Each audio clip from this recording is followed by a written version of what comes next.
In 2010, my doctor told me to buy a funeral plot because I would need one within the next 5 years.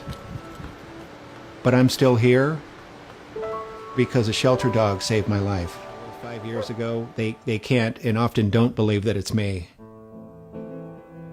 My weight had crept up to 340 pounds. My blood, I just felt really uncomfortable around other people. I became separated from society and I just stopped living. I went on a business trip.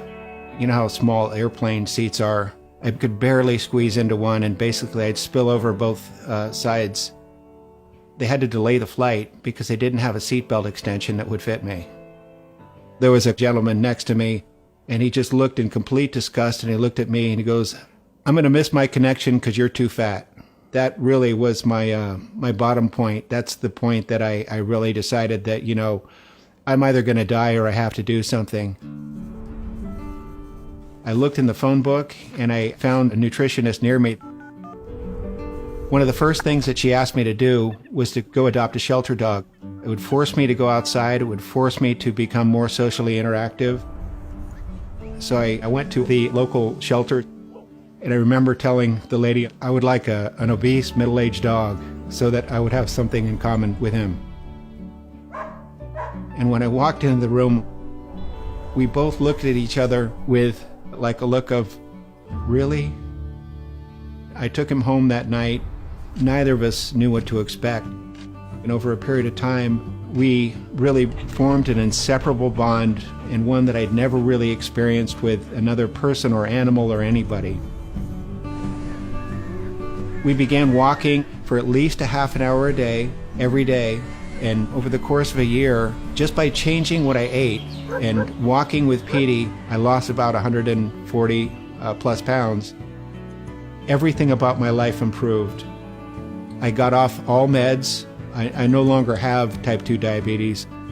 Peety also lost about 25 pounds, so we did it together. It was like a miracle. There you go. Woo! Hi, Peety! So I read over Peety's paperwork when I adopted him, and it turns out that he was left alone in a backyard, and nobody played with him. He'd had arthritis and all kinds of rashes, and his skin was just itching all the time. He was wondering what would ever happen to him. He'd gone from being in a situation like I was, where he didn't have any friends and he didn't know anybody, and really became a proud dog. Peety ready for the next stop? Peety's a good boy. Beyond unconditional love, Yum, peanut butter. Peety taught me absolute loyalty.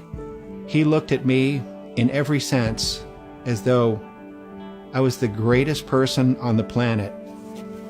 I decided that I wanted to be the person who he thought I was. One of the things that I dreamed of doing was running a full marathon, and he looked at me like, "You can do it." And I went out and I did it. This entire process brought me out of my shell and made me a different person.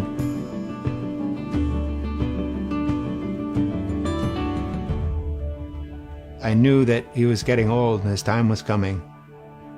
They discovered a really large cancerous growth on his spleen, and there was really nothing that they could do. I knew that he was going to die. I just lay with him on the floor. He just looked at me, and I could tell that the life had just passed out of him. And that was the end. And I just sat there and I held him. I loved him so much.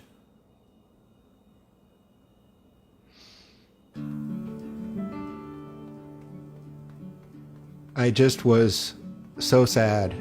And, you know, I'm still not over it. About 6 months later, after a race, suddenly just came into my mind, just drive over to the shelter right now. And I did. There was a dog that had been put in the adoption pen 4 minutes earlier. His photo wasn't on the wall. He wasn't on the website.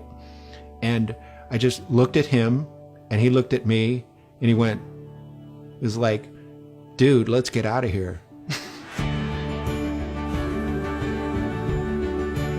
Jake is a completely different dog.